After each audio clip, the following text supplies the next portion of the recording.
take it back, no. I've got so much left to say, but I'll take the words and walk away. Hey, what's up guys, Suga here, and I have not been active on YouTube for a very long time. And the reason for that is, I haven't stopped with it, well, I basically took a break. The reason is, I haven't done much World of Warcraft lately. I haven't really been raiding on Taurus. I cleared on Heroic, I haven't touched Mythic. I'm basically taking a break from it. I'm playing more casually and doing some PvP and stuff like that. That's just, I'm just waiting for Battle for Azeroth right now. And another thing is that I don't have the beta access, which makes this video quite boring to people to watch maybe. But I still want to give my opinions on the new balance Druid. I've watched a lot of the videos. I watched Twitch, I watched YouTube updates. Been updated on the Discord, and I'm checking all the latest updates on Battle for Azeroth on every spec. But Boomkins is the one that I am, have been maining, and which I've been doing a lot of stuff on. And took quite a while for the Boomkins to actually get some changes, but it's finally here. So I want to make a video, talking about what I like about it and what seems good. So we're just gonna go over here. There was a few changes to Celestial Alignment and Builder Empowerment, and basically a lot of overhaul, new talents. The new stuff, Eclipse is back, but it's not the same Eclipse. Lunar Strike has a 20% chance to grant you Solar Empowerment, and Solar Wrath has a 20% chance to grant you a Lunar Empowerment. This is great, because this is the thing that I missed the most from playing Legion, was the RNG. The only RNG we got from the Balance Druid is basically from Owner's Intuition, and you pretty much only use that on single target nowadays. So pretty good to have some sort of RNG back in the gameplay. Not only that, but Lunar Empowerment didn't really change. You got Starlord baseline, the old Star Wars from talents, which is great. But Solar Wrath explodes. Additional 10% of his damage to all nearby enemies. That's pretty good, because now, before we basically only spam moons, we dot it up and we spam Solar Wrath to gain as much Astral power as possible so we can place down Starfall.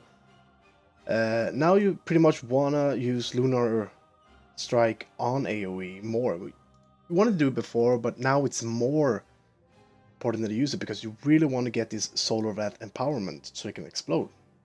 That just helps a lot on the AoE damage. Outside of that, there have been a lot of changes to the talents, which I'm gonna go over with. Let's look at them right now. We have Nature's Balance has come as a level 15.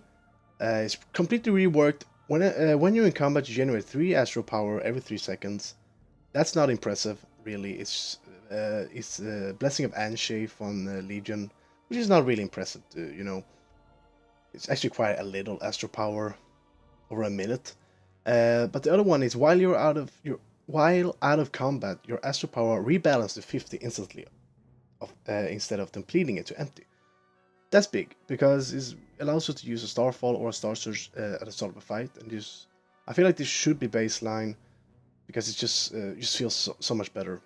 Warrior Balloon is the same, but it generates 100% additional Astral Power, which is a pretty big buff. I'm not sure that buff is necessary, because Warrior Balloon does seem to have some play. Now, Force of Nature generates 3 Astral Power over 10 seconds. It's not much. I'm pretty sure it does not scale with your mastery, the natures. So the 3 ends are pretty bad. Tiger Dash is new. It replaces Dash. It also replaces Displacer Beast. It looks good. I'm still much favor for Wild Charge. It allows me to disengage, even though it's on the global cooldown now. Yeah, Solar Forest reduces cost of Starfall by 10. Starfall now is baseline 50, so that's pretty good change to have it to 50. It just feels like Solar 4 is not that needed for AoE. It's still gonna be pretty good for AoE. Twin Moons is a new talent as well. It's Lady in the Child, the Sholos, legendary Sholos. One of my favorite legendaries after Honest Situation.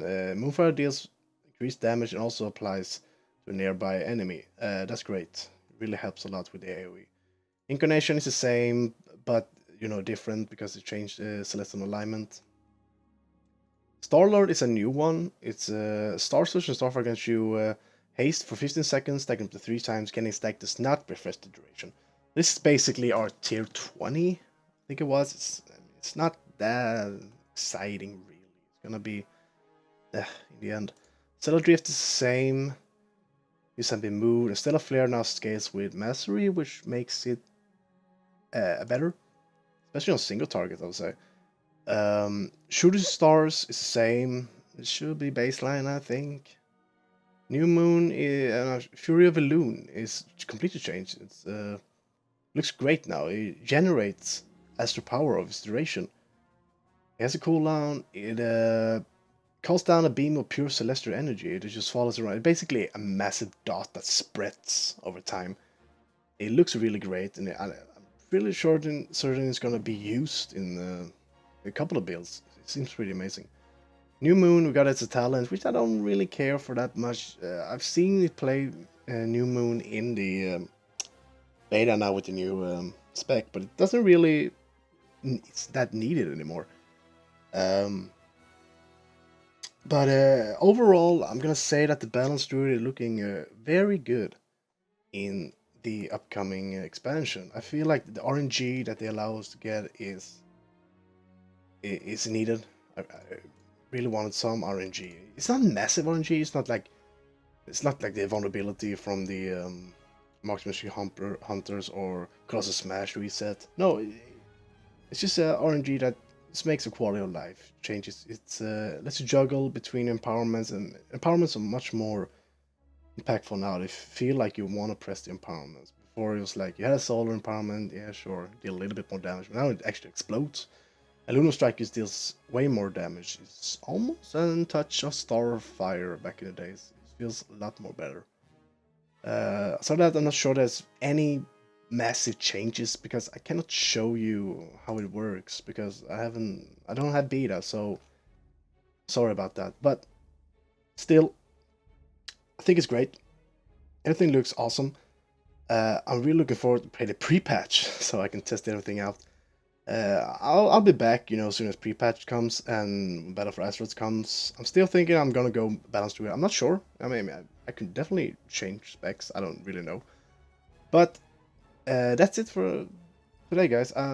Sorry I haven't been around lately, but I'm looking forward to more videos in the future. So, yeah, thanks so much for watching. Bye-bye.